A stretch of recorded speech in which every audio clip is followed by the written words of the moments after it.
Hello, everyone. My name is Gary Gomes. I'm a Vedic astrologer of some 35 years experience. I've been associated with a variety of astrological associations uh, and have actually led one. And I'm here to talk with you about 2026, what the year means, and especially astrologically. And first of all, we have to unpack the past weeks, but I'm going to go through a few different charts to apprise you of what's going on. We had a lot of activity over the past week, obviously in the United States, but around the world. And I think one of the things that I want to keep resorting back to is all the planets in the constellation Sagittarius right now. So, and I want to look at the New Year map.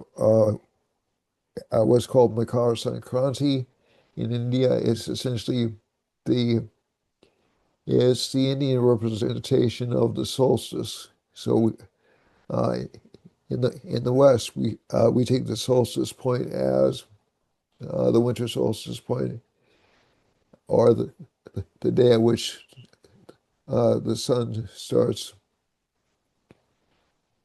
the daytime starts getting brighter in the sky in the sky, and the days start lengthening as being December 23rd. In India, they adjust that back because they use a different uh, zodiac. They use what's called the sidereal zodiac, so they adjusted. So it happens around the middle of January, and so we'll look at that chart. We'll also look at the U.S. chart, and I'll look up a few countries' charts. Yeah, but I won't spend a great deal of time on any one of them because I want to give you an idea on the upcoming week and also where I see um, activity over the next few weeks by using an astrocartography map. So, without further ado, we'll get into it. If you want to contact me for lessons or for a reading, you can contact me at 508 525 0001, or you can email me at Gary Gomes G, that's my name, and the letter G, Gary Gomes G. Still insisting on putting a B in the transcript, but it's Gary Gomes G at gmail.com. Okay, so that's my entire name with the letter G added at gmail.com. That's the easiest way to get me. I'm also on WhatsApp. You can also look me up on uh, Facebook or Instagram or Twitter. I'm on any of those sites. Um, so or X is called now. And so let's go to the chart for what's happening right now. Okay, so obviously we had some big events, and I'm gonna pull up the chart for gonna share the chart for Makar Sankranti. That's the first chart I'm gonna share, but I'm also gonna use the now chart. So we'll talk about this in a second.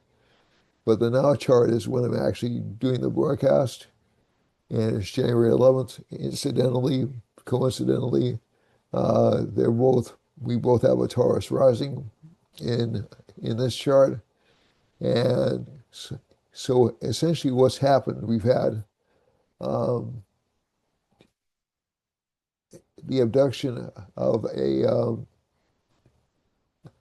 a dictator last weekend. We have the United States essentially uh, um, laying claim to oil in Venezuela, also stopping boats from um, picking up shipments in Venezuela.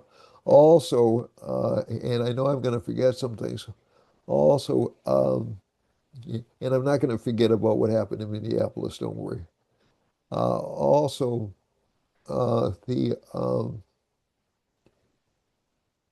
announcement by uh, the president that he's going to take police action in Mexico, that he's going to that uh, Cuba is being threatened, Greenland is being mentioned as an essential resource by the United States, and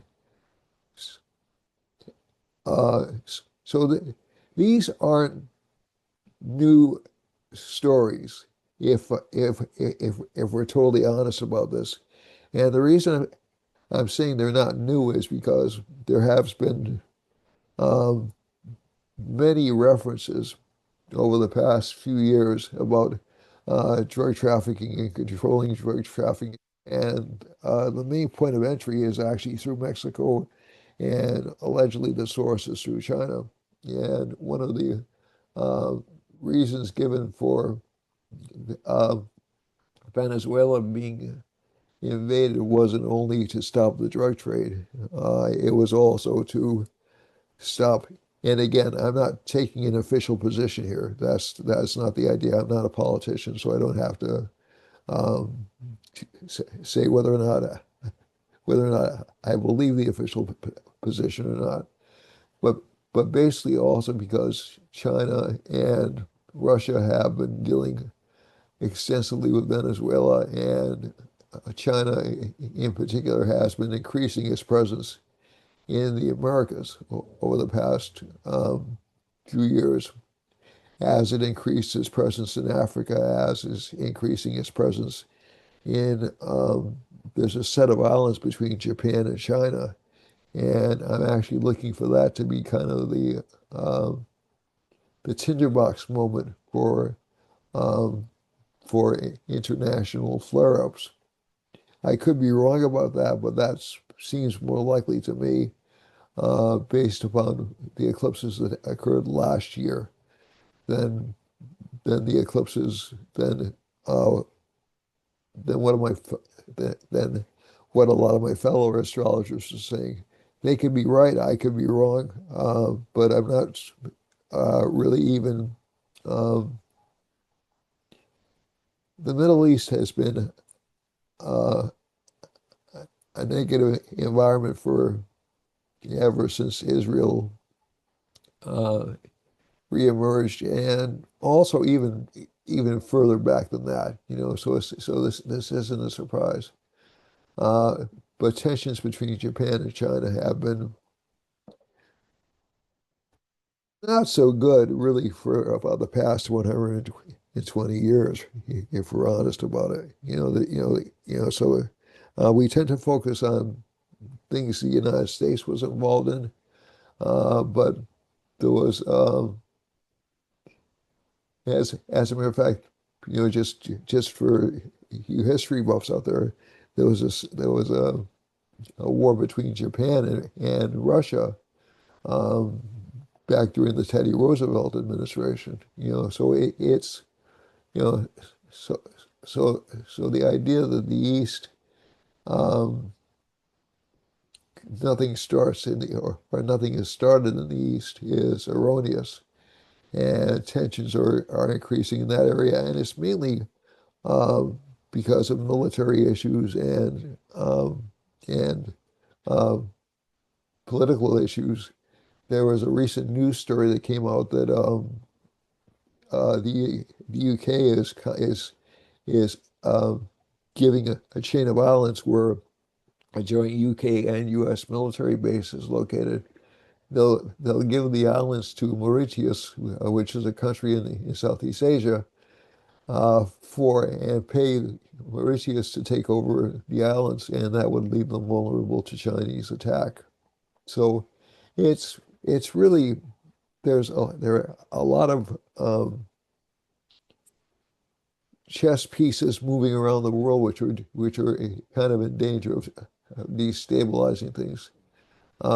So let's look at why this is happening, why all this stuff with Greenland is happening, why all this stuff domestically is happening in the United States. And if we look at the map today, we have a Taurus rising. So a lot of this is about what I would call security or stability. Okay.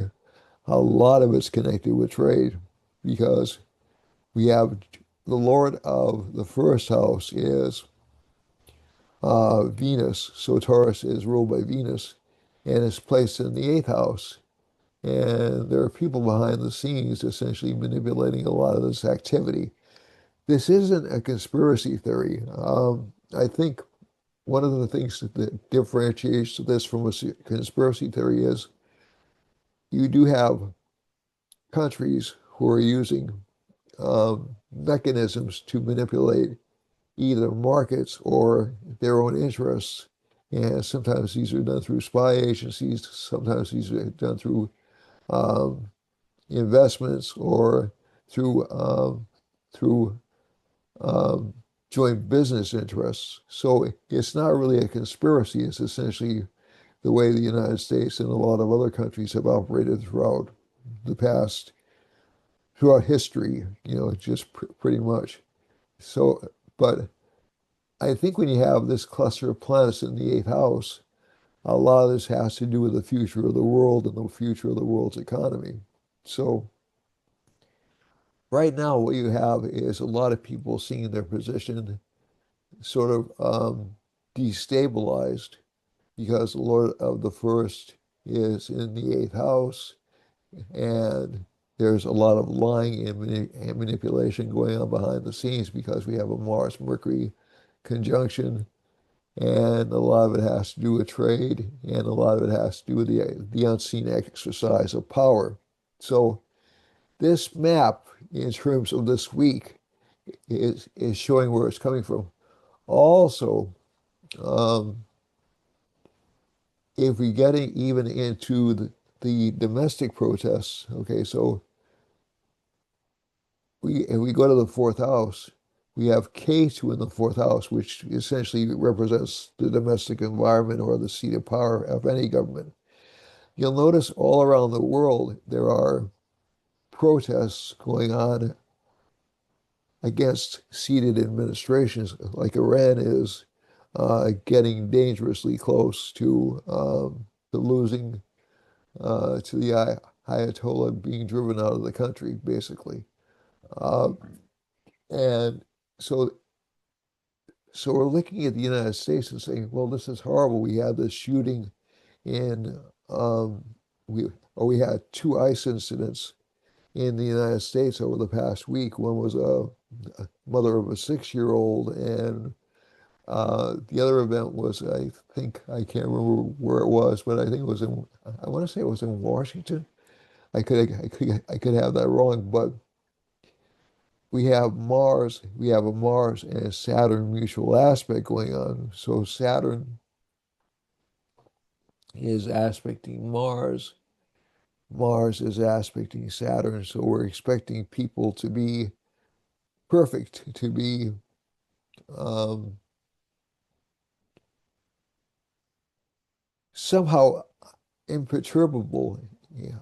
And so so so the story in Minneapolis is actually there's a backdrop of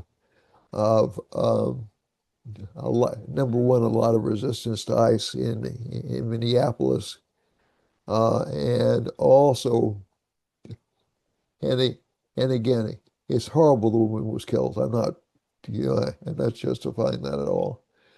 But the ICE agent who shot her was uh, dragged in a car for uh, quite a distance, I think around 10 months ago. So there's a background, there's a karmic link between the two incidents. And um, I I think so. I'm not justifying the woman getting killed, not by any stretch of the imagination, but there was a karmic link between that ICE agent's prior experience and how he reacted in Minneapolis.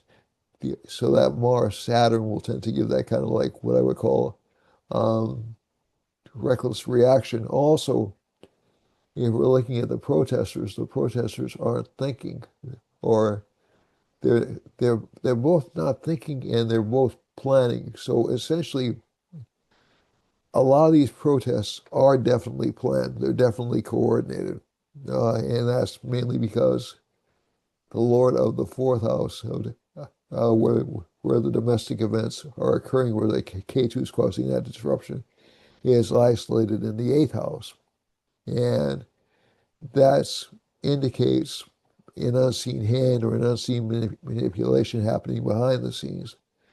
Um, there are also more and more. So again, I don't want to undervalue what happened to that poor woman in Minneapolis, but a lot of these events, I mean, the way these events or the way these demonstrations pop up sort of spontaneously, like the day after, I haven't seen that kind of coordination since the Vietnam War. Since the Vietnam War protests, and a lot of those were done by networks. They were done by people who were in close contact with each other. Whether or not there's funding connected with it, I would say because Venus is there, there probably is, but I have no proof. And but astrologically, that Venus would indicate they're being funded.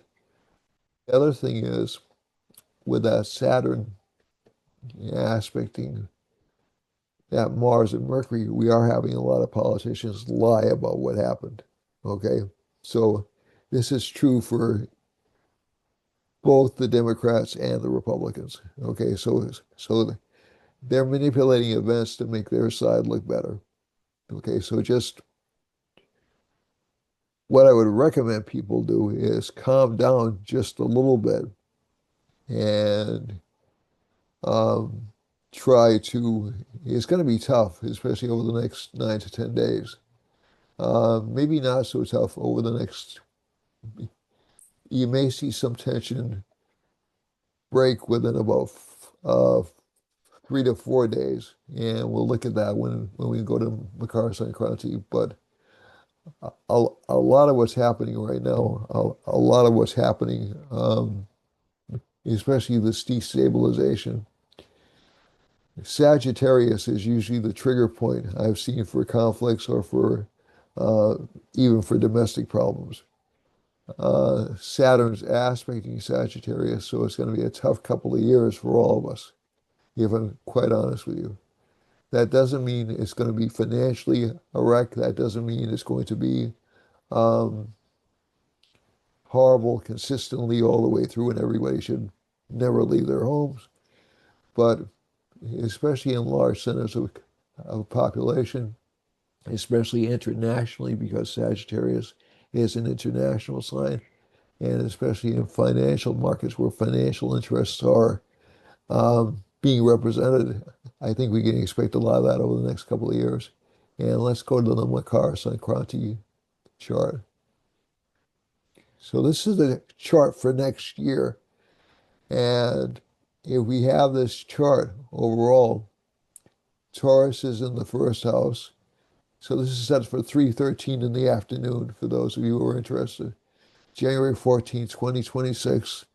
I picked the Ujjain, India as the astrological point because according to a friend of mine, Ernst Wilhelm, that was the original astronomical point that was used for um, for setting the Indian calendar. And so we have Saturn aspecting the first house. So again, there'll be a lot of economic stress, a lot of economic disruption, a lot of lying politicians. And I'm going to say that flat out, just a lot of lying politicians. Some return of financial success because Jupiter's retrograde in this chart. And but you'll also see some, what I would say, some increased um, military presences, especially after July of this year. Uh, K2 is in the fourth house in this chart. Again, I expect to see a lot more domestic uprisings, a lot more governments thrown out of power over the next few months. Um, I'm not expecting to see, now, there could be a shift in the United States. I was going to say, I'm not expecting to see a shift in the United States, mainly because K2 is empowered in that sign, and it's relatively friendly, a relatively friendly planet for Donald Trump. But at the same time, this could give unexpected health issues to Trump over the next year or so. I don't think he's going to resign, though. I just, some people have said that it's always possible, or he could have a health incident. But that's just not the impression I'm getting from his particular chart. He is entering, the United States is entering a K2 subperiod, and he's entering a Saturn subperiod, which is in his 12th house. But K2 is not involved with entering his 12th house. That's really not until 2027. So if there is a point where he decides to call it a day and step down, it won't be until 2027, 2028. Um, the other thing is, at least that's what I'm seeing from this chart. The other thing is, if we're looking at world events, a lot of domestic unhappiness, uh, but some financial progress because Sun and Venus are both in Capricorn. Venus loves Capricorn. It absolutely does fantastically well there. Um, but again, don't expect a lot of honesty from government, and do expect governments to continue to be, um, depending on which side you're on, either oppressive to the left or oppressive to the right. And it depends on which country you're in. Um, I think it's fascinating that we're seeing, and like I said, it's not just the United States. We're in the United States, so we see it like up front and center. So the United States is invaded. Venezuela is talking about invading, um, or engaging in police action. And Mexico is talking about doing whatever it takes to uh, gain control of Greenland, and people are panicking and getting really kind of hysterical about that. There were conversations with the president of Colombia, which actually worked out, at least for the time being. They seem to have reached an amicable accord. So um, it doesn't necessarily mean that every um, thing that the United States does will end in a military engagement. But we're also seeing other countries threatening military action, like uh, Iran. Iran is saying that the protesters in Iran, and again, if you're not aware of what's going on in Iran, I'd seriously suggest you check out the news. Um, Iran is saying the protesters in Iran are doing it to impress Trump. Um, there's a lot of civil unrest in England, France, Germany, really throughout most of Europe. There are only a couple of countries that seem to be relatively stable right now. Spain is getting a bit unstable. Portugal is too. Um, and uh, so and all and all also there are, um, you know uh, we're we're really not attuned to Azerbaijan, and what's going on between Azerbaijan and Lebanon. We're not really attuned to a lot of what's happening in a lot of other countries between Pakistan and Afghanistan and India and China, or Japan and China. That's something that's not on our radar because the United States is so focused on the United States, and justifiably so. That's our country.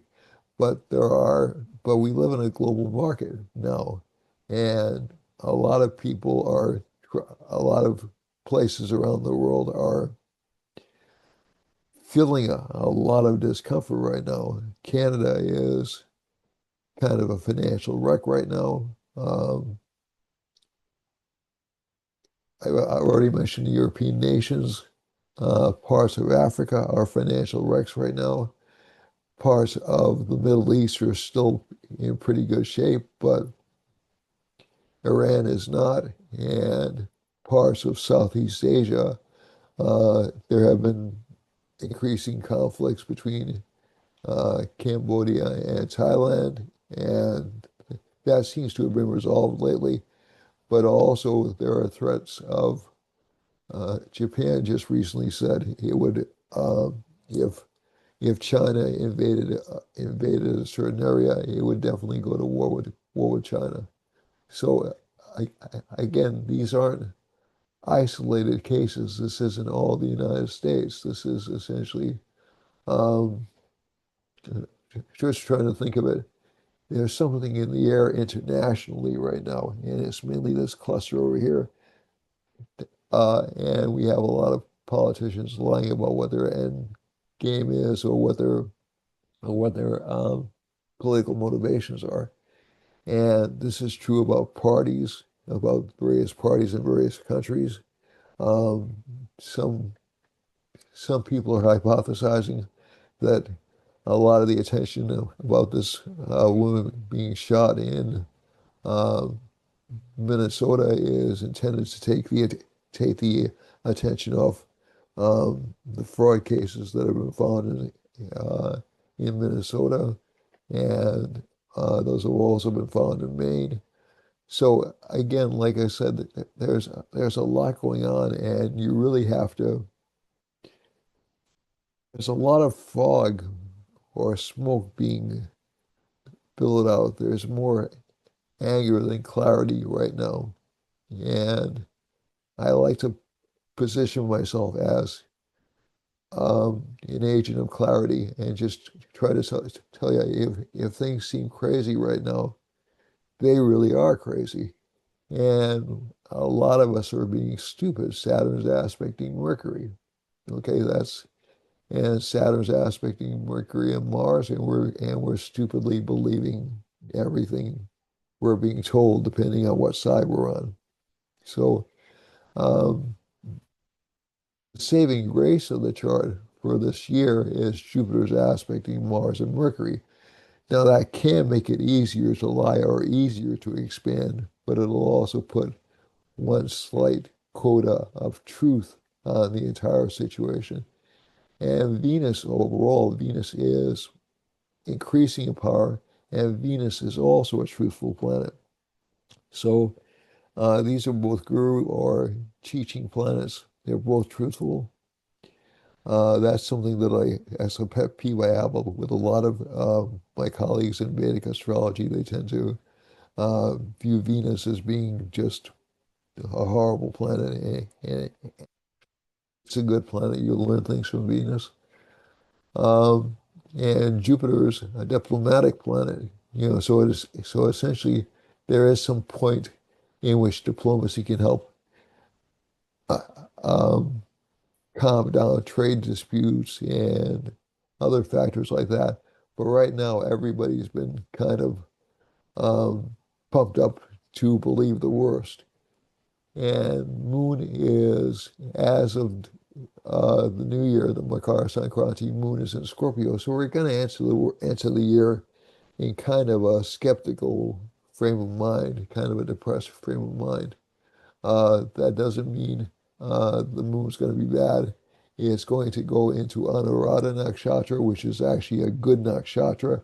It means that a lot of countries will get help from friends, and you'll see a lot of alliances forming and dissolving over the next few months. So this is going to be an interesting time over the next year. But if we're looking at it, it looks like slow economic growth, maybe some threat to security, but overall economic expansion because of Jupiter's placement. A lot of domestic disputes, a lot of overthrow of current administrations. In the seventh house, tension between current partners. That's not surprising based upon what we've seen already. Um, People behind the scenes essentially lying or making up conflicts, okay, as we go through the year. So just be aware that every conflict you see has to be looked at through a really sharp uh, microscope. Uh, every conflict you see may not, in fact, be a conflict, okay? Sun and Venus are in the ninth house. That indicates some potential for a reassertion of wealth. Rahu's in the 10th house, so you'll see a lot of countries doing what I would call saber rattling. The United States definitely among those. And Saturn in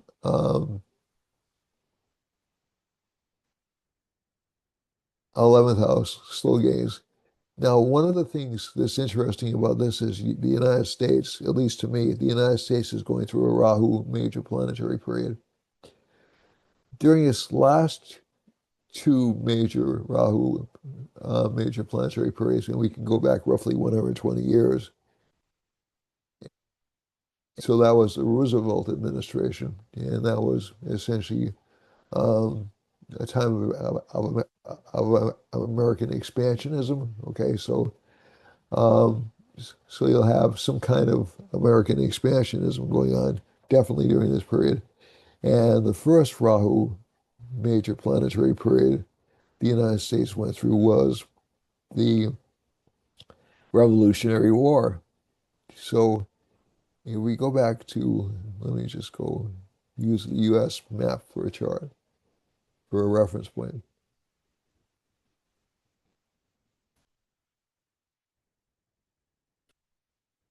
This is some other countries' charts.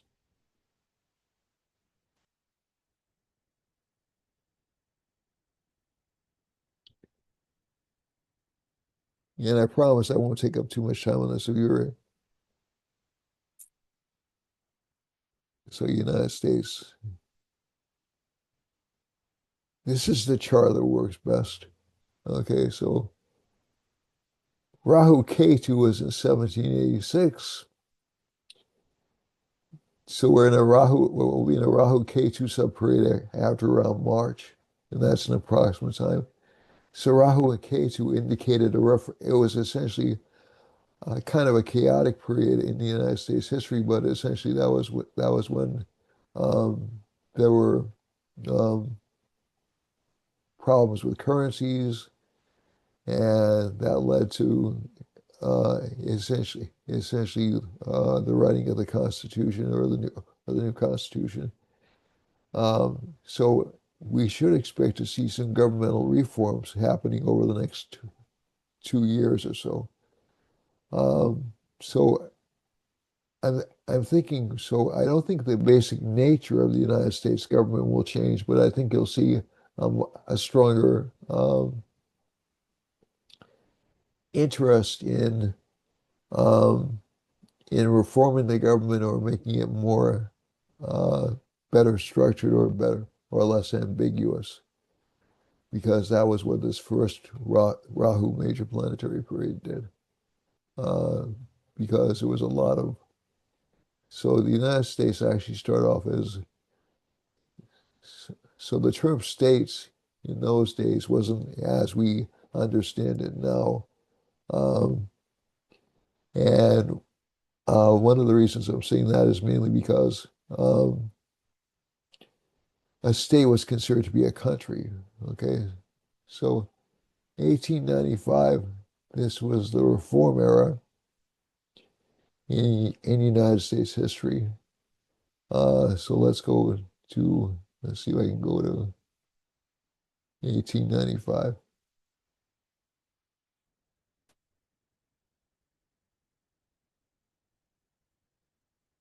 And some people definitely don't like me using the system, but you know what? It's my show. I'll do it. So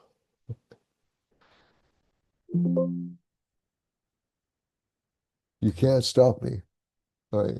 So 1895, Rahu Ketu period was between 1906 and 1907. Um, I'm not sure when Roosevelt came into office, when Teddy came into office. I think it was earlier than that. But this would have been, let me just see now. Okay, I'm just going to do a quick historical search.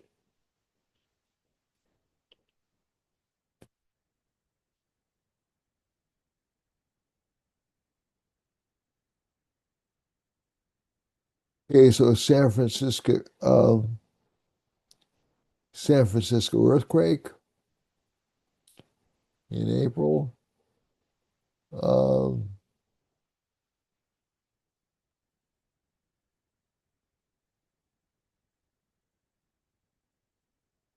national parks were formed. Um, first legal Ford pack. All right. So some legislative changes including the Pure Food and Drug Act. And so again, we're seeing some things like that happening in terms of what uh, Robert F. Kennedy Jr. is trying to do in terms of so history does parallel to a certain extent. Um, and there was a lot of focus on food safety in 1906. Um, and just, trying to give you a better idea of what happened. Crazy weather in terms of landslides and earthquakes. Um,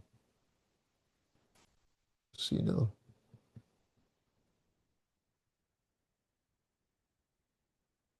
a lot of struggles around factories. It was an Atlanta race ride in September 22nd.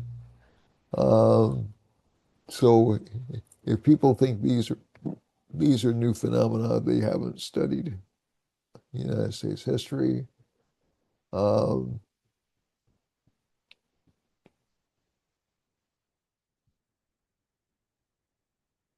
diplomatic crisis with Japan, and that was a racially segregated school.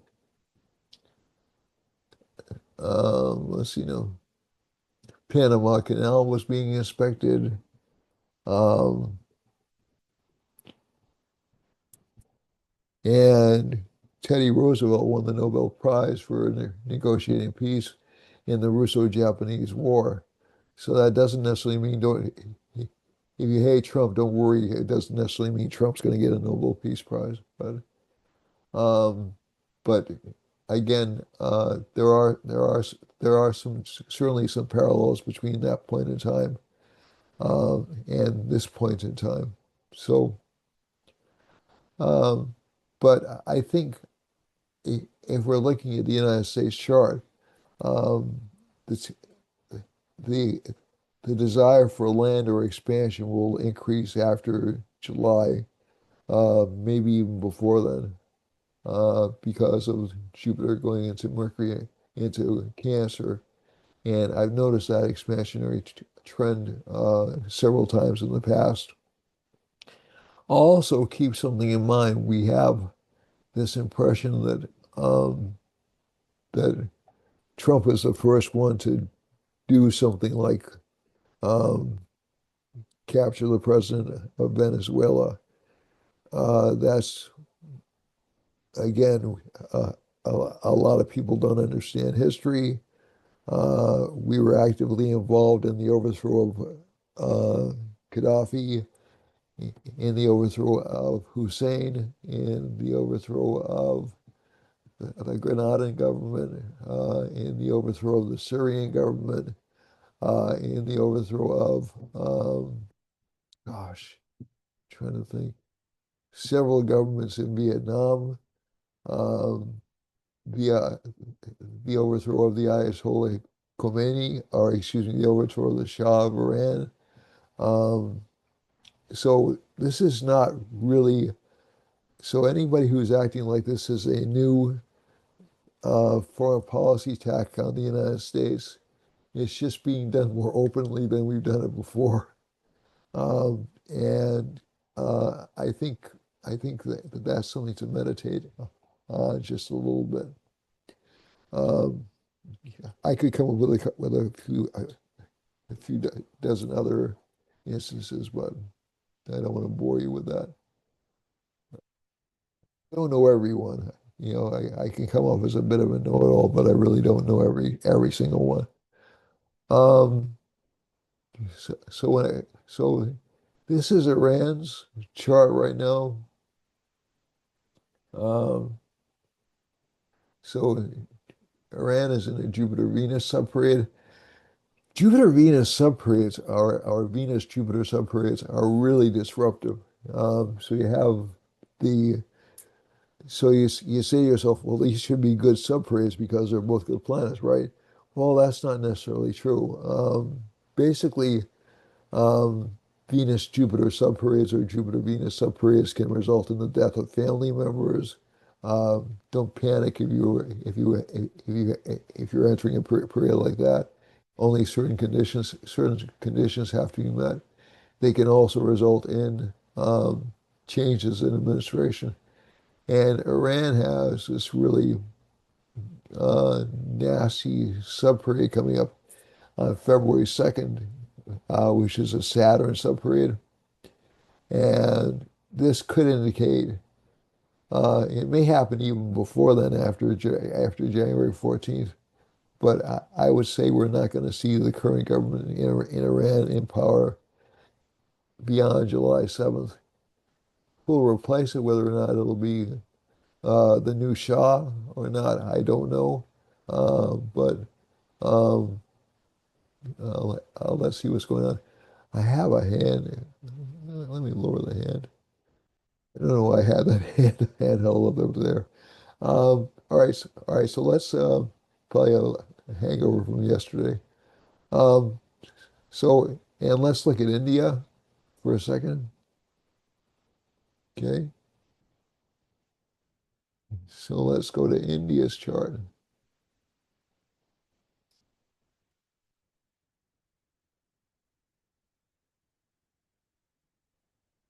Okay, I think it's going to be in a lot of trouble this year too, if I'm honest. So is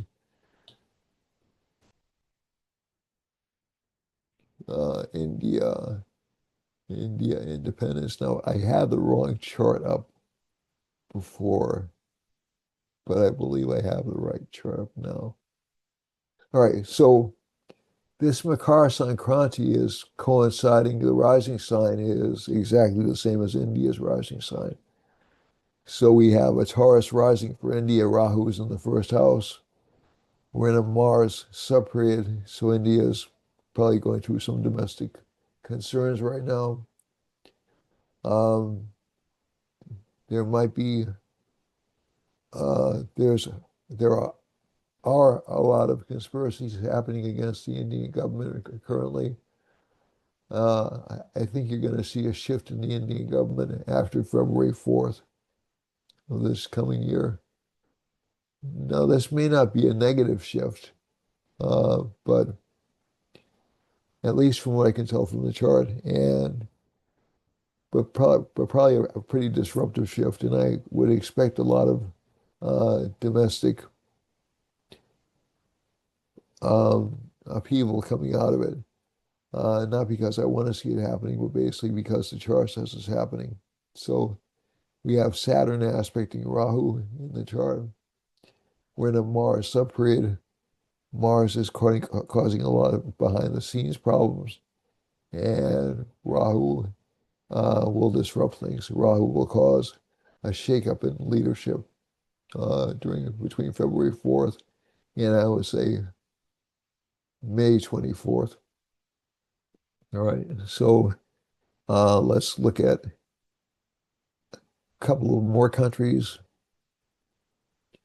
These aren't the most important countries in the world. These are just, although India certainly is one of the most important countries in the world, just population-wise. And also in terms of its economy, it's got a massive economy. A lot of people really don't realize how big India's economy is.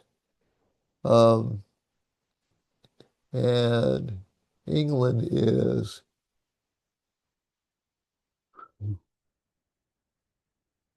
And for major problems, um, I would say right now it is sort of at its peak, but I could see a possibility of a vote of no confidence by July of this year. So it'll be interesting to see whether I'm right about that or not. Uh, but but India looks, I'm sorry, the UK looks like it's about to flip. And let's look at a couple of more countries. Let's look at China and Japan because I was talking about them so much. Let me see if this will work. China, I do have China. Good, good for me. Okay, all right. And we'll put that is in Beijing because I don't have a city. I don't know why it does that at times. Sorry, folks. Jing.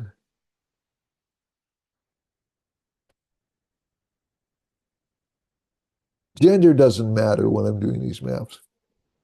Um, China was established October 1st, 1949 at 10 a.m.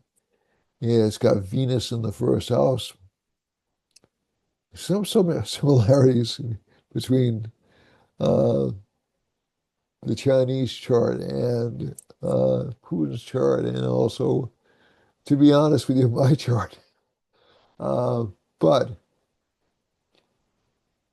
China's in a Mercury Mahadasha, and Mercury's confined with K2, so they will be tending to steal things or disrupt things or take things that aren't theirs.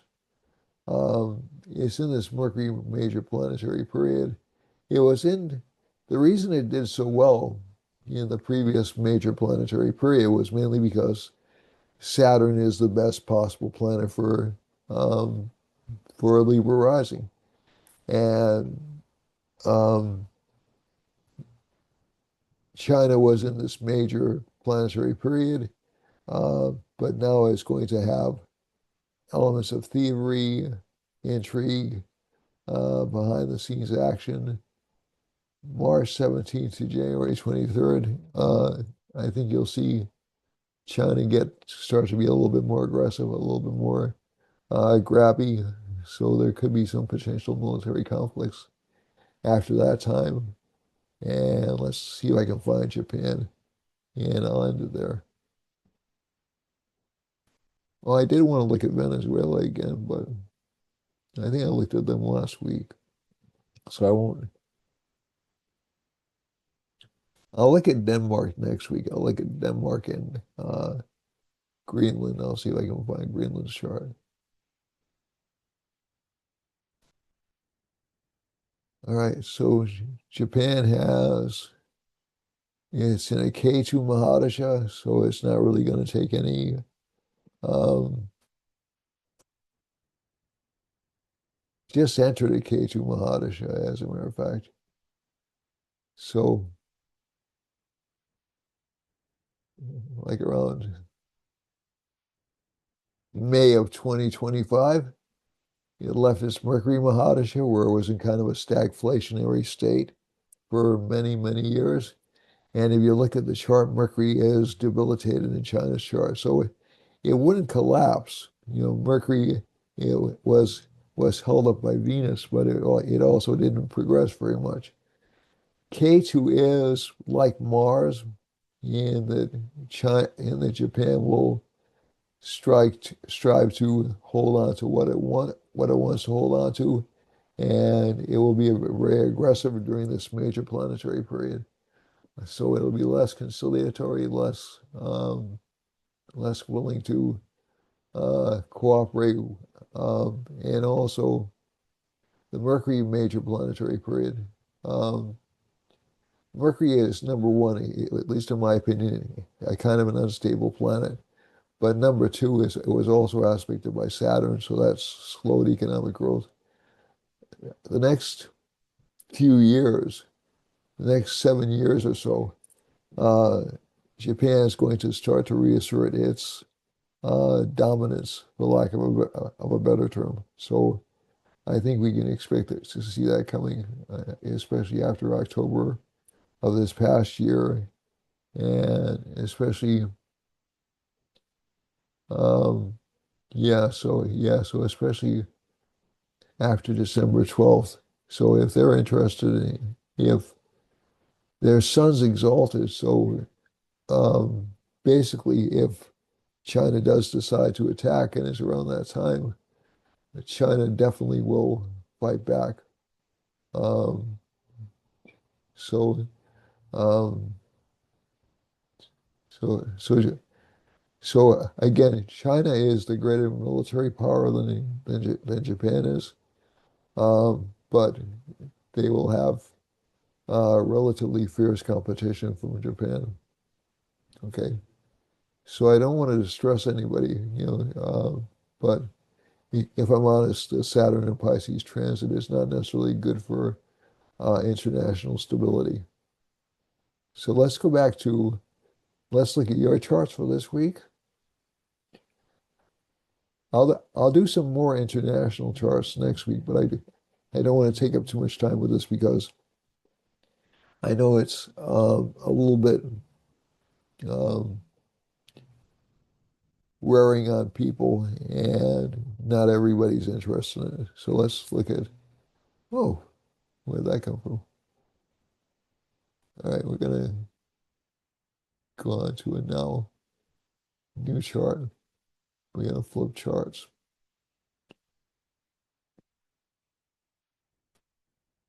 Okay, so that's a very general reading. It's not really, it's not really specific, but um, again, if there's one country that you'd like to see me cover, like Brazil is an interesting country to cover because uh, they they've just had um, some major interactions, and um, the European Union has just entered into a free trade agreement with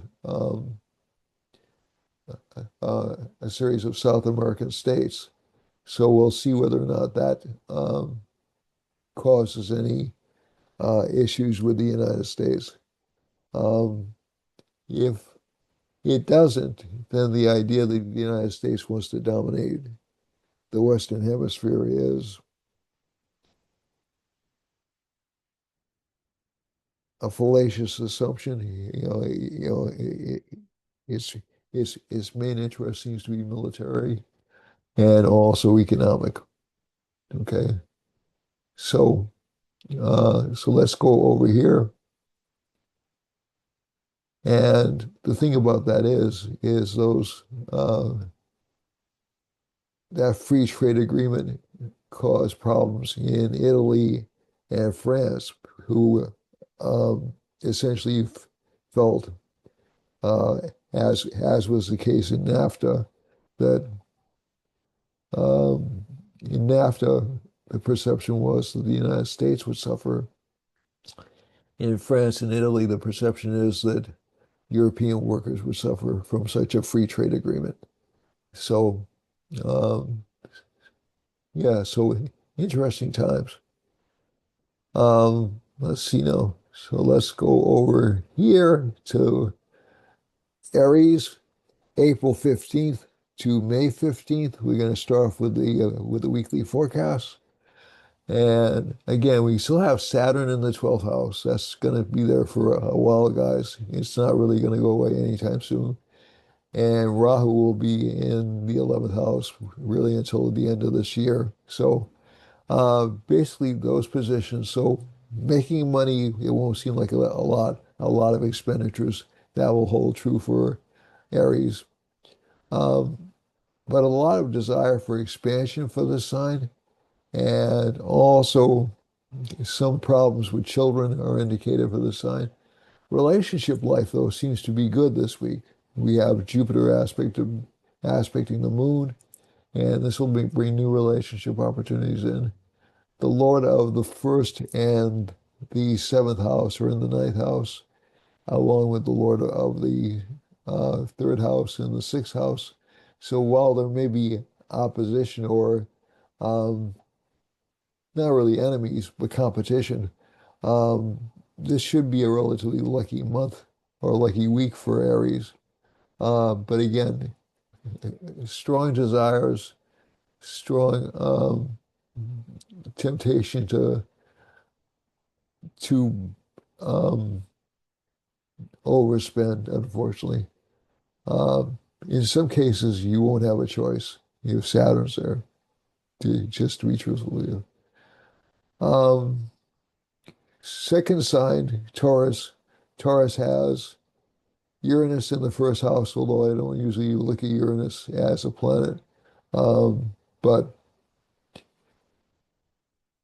the Lord of the first house is in the eighth house, so that sort of does a disruptive thing. You will be afraid of people, especially relationship partners, lying to you or misrepresenting themselves to you. You'll have some fear about domestic life not being placid. Um, and although there will be more money coming in, but uh, there will be, I would say, theft at home or a little bit of a chilling factor at home. Moon's in the sixth house as Lord of the third. So again, you're going to have to watch out for health this week. Let's see, although this can indicate increasing public recognition as well for the sign. And you have Rahu in the 10th, so great fame or great career recognition. Saturn's in the 11th. Not a bad placement because you'll essentially feel like you're working for the future, so that's good. So that's May 15th to June 15th, rising sun or ascending sign.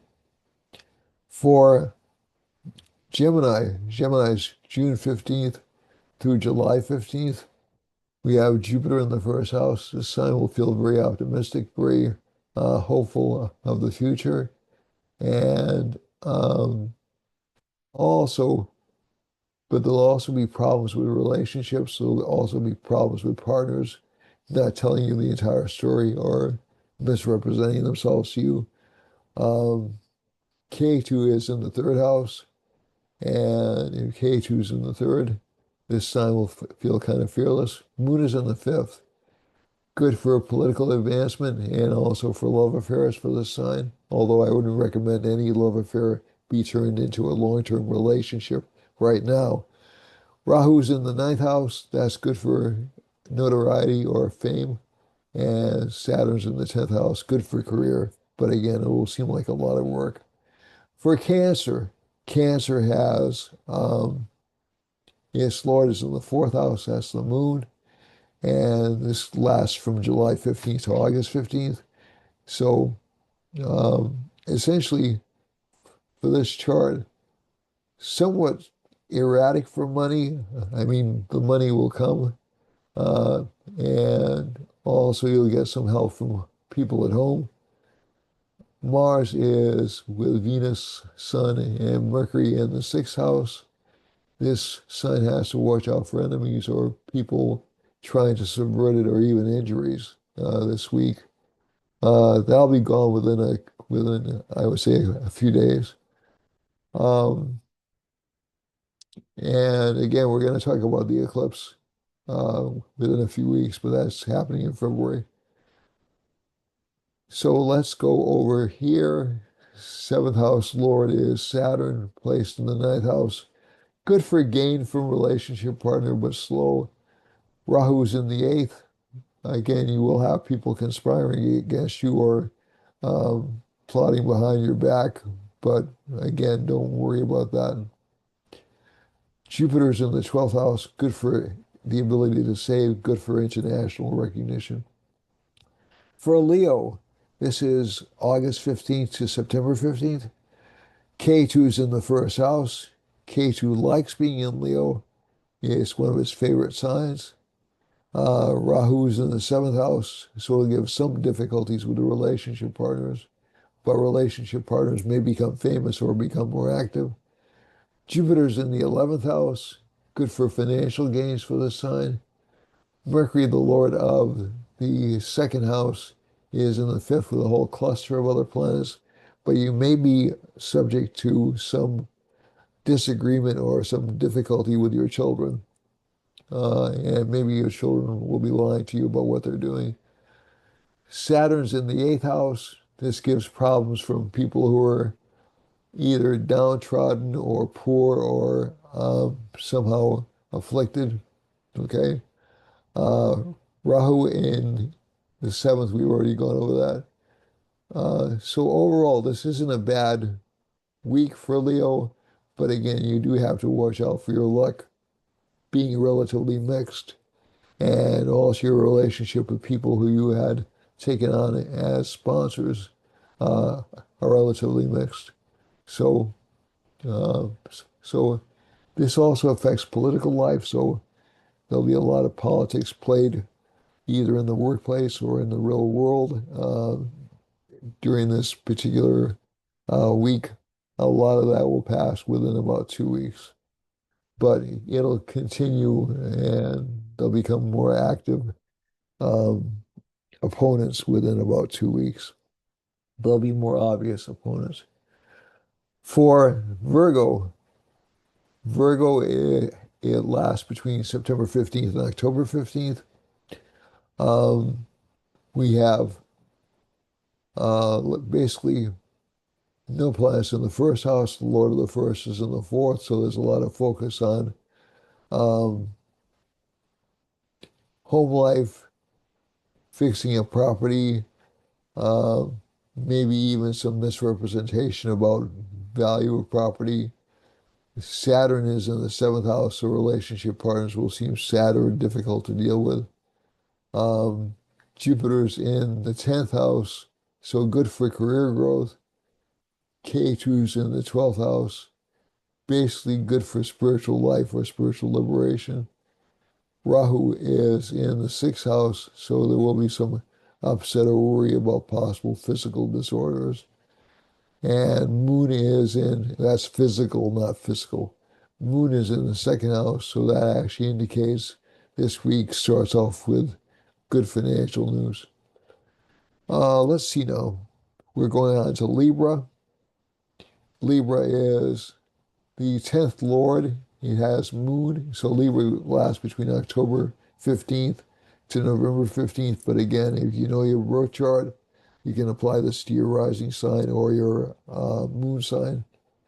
And so this indicates this um, sign is extremely career oriented, has new or strange friend opportunities. Jupiter's in the ninth house, good riding opportunities for the sign, and also good luck opportunities for the sign, but not without some competition. Mars aspects the sixth house in this chart, and we have a lot of planets in the third house. So that usually means the person is not afraid to get what they want or not afraid to pursue their ambitions, even if it's through misrepresenting things a bit. Um, Rahu is in the fifth house. That's actually good for creative life, although the person will be interested in new things or unusual ideas. Saturn's in the sixth. Good work, good luck is attained, but basically through hard work and overcoming obstacles. So this is again not a bad chart for Libra rising, especially over the next week. You do have to watch out though; there will be a temptation to, I would say, lie a bit too much or misrepresent yourself a bit too much. So just be careful about that, okay? Because it will catch up with you later on. Let's see now. Scorpio. Scorpio has no planets in the first house, but its first lord. This lasts between November 15th and December 15th. So Scorpio has a cluster of planets in the second house. Again, good for economic gain, good for financial gain. Um, Rahu's in the fourth, so some uneasiness of spirit or uneasiness at home. Saturn's in the fifth. Good combination for uh, gain and income through working out of the house or working um, with siblings. Seventh house Lord is Venus, so relationship partners may actually assist you in collecting money, but may also um, try to take it away from you. Jupiter's in the eighth house. This isn't a bad placement. Jupiter in the eighth gives unexpected windfalls or unexpected financial gains. K2 is in the 10th. Not a lot of career recognition, but not a lot of fear of taking chances. You know, it's really a good placement for a person who wants to gamble and see how far they can advance in their career. Moon is in the 12th house. This isn't a bad placement either. The moon is a benefic or a largely benefic planet in the 12th house. In its current state, it's not benefic, but it still indicates some concern about money, some concern about financial security, but the ability to save. Let's move on to Sagittarius, our most talked about sign over the past month or so. And essentially, Sagittarius has between December 15th and January 15th or January 14th this year. Sagittarius has Mars, Venus, Sun, Mercury in the first house. This usually indicates this sign will try to expand in a variety of different directions. Uh, the fifth Lord is in the first house. The 11th Lord is in the first house, so that gives a kind of a wealth producing combination. 10th and 7th Lord are in the first house, so that gives allies from various walks of life. So it isn't necessarily a bad map. So the United States is a Sag rising, so it's not necessarily bad news for the United States. Jupiter aspects this sign, and I think one of the things that indicates is basically this chart Sagittarians are in a lucky period pretty much through June of this year. Um, there are no planets in the second house. Second house lords in the fourth, so gain through property. Rahu is in the third. Difficult relations with brothers or allies. And Jupiter in the seventh, relationship partners will help you in terms of your goals. Moon is in the 11th. Um, Unseen allies will actually assist you in terms of the goals you're trying to pursue. Let's move on to Capricorn. Capricorn is January 15th, January 14th through February 15th. And that gives Rahu in the second house, so there'll be more desire for financial growth. Saturn's in the third house, lack of fear, willingness to do whatever it takes to get ahead. Jupiter's in the sixth house.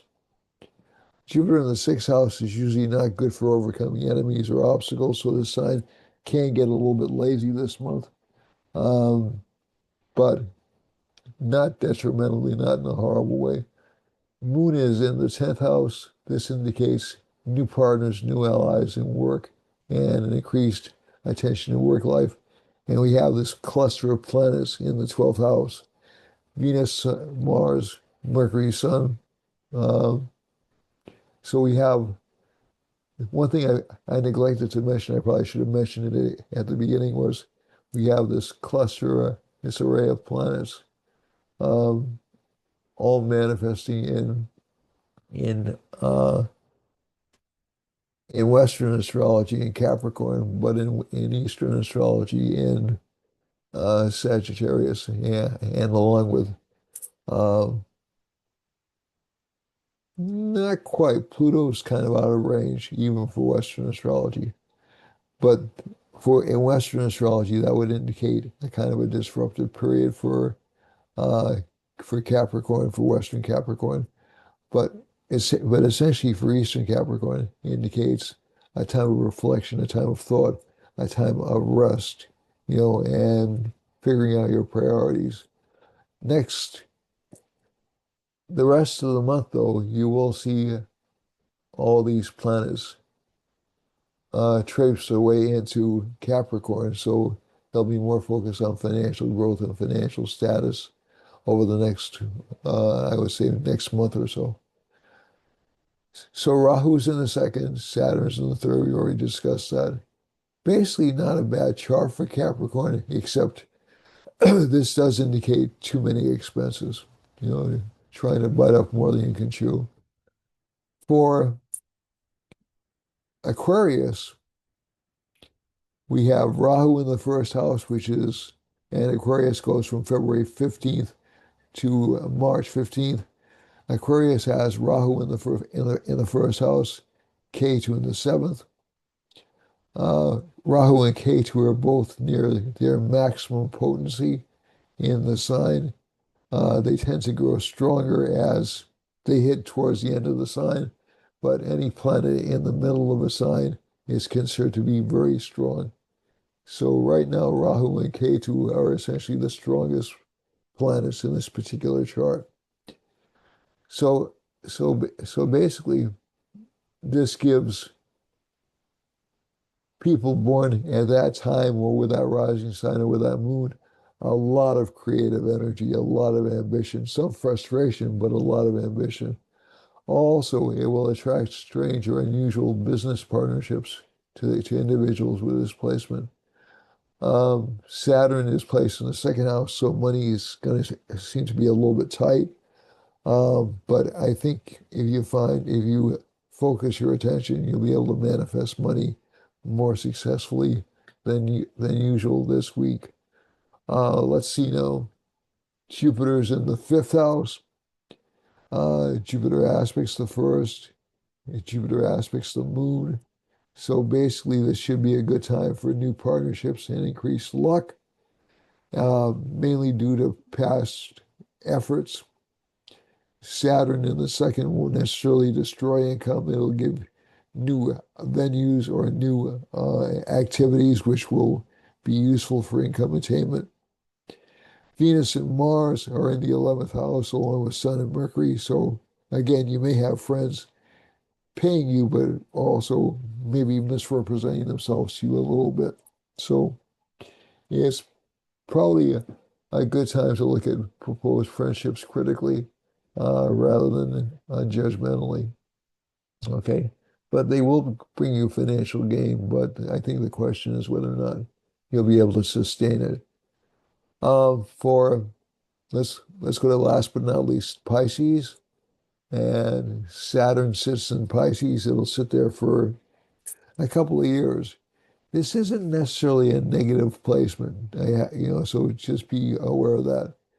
Saturn in Pisces takes in the energy of the 11th house, which is a house of gains, and the 12th house, which is a house of expenditures. So, what that means in plain English is you may spend money, but you'll make money in the long term.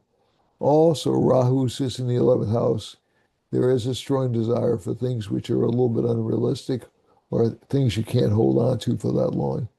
That's understandable, but it's kind of a futile ambition to try for things which don't look likely now and don't look likely in the future. So just be aware of that. It doesn't mean you can't plan, but just be realistic. Jupiter's in the fourth house. That's well placed. Jupiter and Mercury exchange signs, so they kind of reinforce or help each other. Uh, but again, work life may be a little bit treacherous or a little bit difficult to deal with. Home life will be fine. Um, K2 is in the sixth house. This sign should watch out for unexpected illnesses or accidents. Moon is in the eighth. That does give strong interest in studying metaphysical or spiritual subjects. And this 10th house cluster is very strong for like new work activities and new career opportunities. So that's actually good. Again, just be careful that people aren't over-promising you or misrepresenting what they're offering you. All right, so let's go on to the astro map. And by the way, if you wouldn't mind, please subscribe, like, share with your friends. It helps the channel immensely. And I am going to go into other areas this year. It's just been longer than I expected it to take. And I just have to be more disciplined about my time. So that's my fault, not your fault. So, but again, it does help the channel. I'll go into more astrology lessons. I'll go into probably start up a music channel. But I need to get certain other things in line before I do that. All right, so Mars and Mercury, and I like unusual types of music, so I'm not expecting it to be immensely popular, but maybe a little bit popular. Um, okay, we have a Mars, Mercury, Jupiter, Venus combination and Sun combination right by Hawaii and right by Western Canada.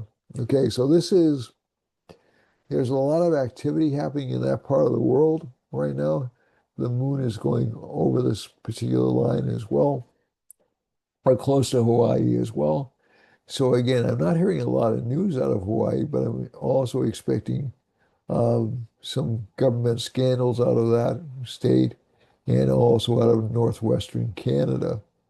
Um, yeah, northwestern Canada is not really pleased with the Canadian government right now. Um, so they're one of the three states which is talking about, one of the four states which is talking about leaving, but I haven't kept up with that.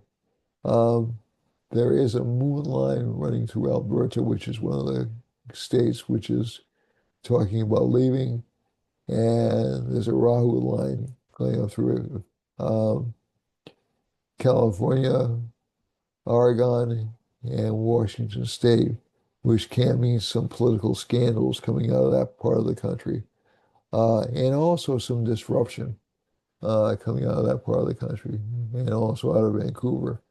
So I think I would watch this part of the state for political scandals and also for increased disruptive activity like riots and demonstrations and things like that.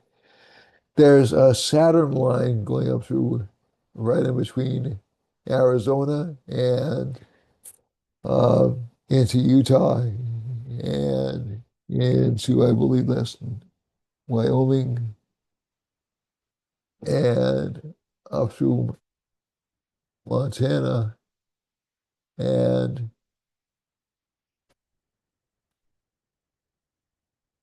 into Alberta, Canada. So that part of the country will have increased work or increased burdens from weather. There's a moon line passing over Saturn in, um, it looks like Alberta and all the way down through Yucatan Peninsula, I believe that is, and down into Nicaragua and down into um, El Salvador. So, so essentially, the moon line indicates some kind of change, maybe some flooding, maybe some adverse weather. There's a Mercury line going over, right over um, Minneapolis, which explains why we're hearing so much about from Minneapolis right now. Yeah, it's also going down over, apart from the obvious, but Minneapolis down through Louisiana. There's a Mercury line, so that place is definitely going to be in the news. There is also an awful lot of lying going on in this part of the country, um, over into Wisconsin and Michigan, and all the way down through. It looks like Illinois and down into um, Alabama, Mississippi. So I wouldn't take anything too seriously or having too much merit coming out of this area. Okay. And we don't have any of the lines involved in the United States or in South. We have one Rahu line uh, going through. Um, oh, I apologize. We have a moon line going through Chile and Argentina and Peru. So those countries will have some. um, disruptions in government or some shifts in government over the next few days. It doesn't mean the government will be overthrown. That's not the idea. It just indicates they'll be more active. And we have a Rahu line going over Brazil, the tip of Brazil. So that country has, I won't say it has a lot of political scandals, but there's a lot of political disruption going on down there right now. So that's something I would keep my eyes on. And we have a Saturn line going through Iceland, so some minor economic problems there. And the Rahu and Saturn line are also coming over Greenland, which indicates for Greenlanders is kind of an unhappy period. Also for Azorians, that's that chain of islands in the middle of the Atlantic Ocean, where some of my ancestors came from. And let's see now. You have a cluster of planets affecting everywhere around Mali and the Ivory Coast, not the Ivory Coast, excuse me, Morocco, all the way down to the Ivory Coast, so which is down here, and also into South Africa. And so I'm thinking that those regions are going to have major governmental problems or major governmental issues over the next few months. There's a Venus line going right through Norway, Germany, Switzerland, Italy, and down into Algeria, and almost touching on Libya. And if you go down here, also touching in Nigeria, and so this could mean excessive rains for that part of the world. It starts in Norway, goes through Denmark. So let's see now. Also, some worry about economic security in these regions as well. Um, there's a Rahu line going through Ukraine. Um, I don't remember where that country is. I think it's Romania. And no, it's Iraq. I apologize. And going through Iran too, and Saudi Arabia. So that entire region will have some kinds of scandals or some kinds of um, not criminal behavior, but suspect behavior going through. Saturn is passing through Pakistan and Afghanistan. Those two areas have had major problems, um, and it looks like this doesn't indicate any improvement for them. We have a cluster of planets going down in between China and India, around Ladakh and Bangladesh, and also touching on Myanmar. And they're having some problems with the Myanmar government lately, also with the Chinese government. This is sort of in the area of Tibet. And there's a moon line indicating some changes in government between Vietnam and Cambodia and down into Malaysia. As we go further towards Japan, Japan has a Rahu line over it. Rahu lines will tend to make places more assertive or more sure of themselves. And so you'll see Japan starting to talk about serious reforms and serious changes to a society, as will Guyana and Australia. And this loop here, it looks like a descending Mercury line. We'll probably start to hear more about these islands over here in the Pacific over the next week or so. Okay. And New Zealand actually has stress indicators last week. Those seem to be fading away, but again, it does look like they're fading away because of um, time constraints. Okay, so a lot of these places are running out of time to fix problems, and I think they mentioned some quick remedial activities before July because after July we'll see an intense wave of nationalism hit. All right, so that's it for me for this week. I'm gonna close this window down, and I'd also like to close this. I'm gonna stop the share.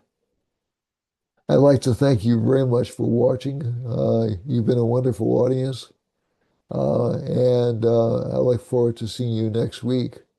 Um, Again, I love you all. Thank you so much for watching.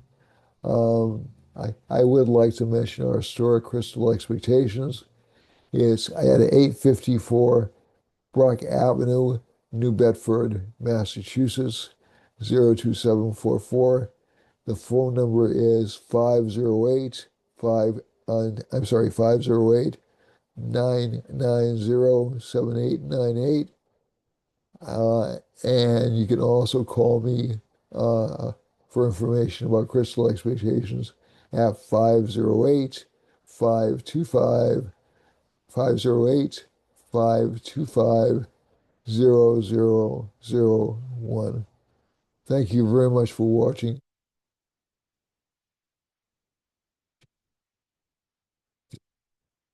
Please schedule to watch the show. Namaste and have a safe and blessed week. Okay, don't worry about things. You're going to be hearing a lot of, there's going to be a lot of panic over the next few weeks. Just to give you a heads up. Okay, so don't fall victim to it. Okay, folks. All right, be well. Take care of yourselves. And again, I love you. Bye till next week.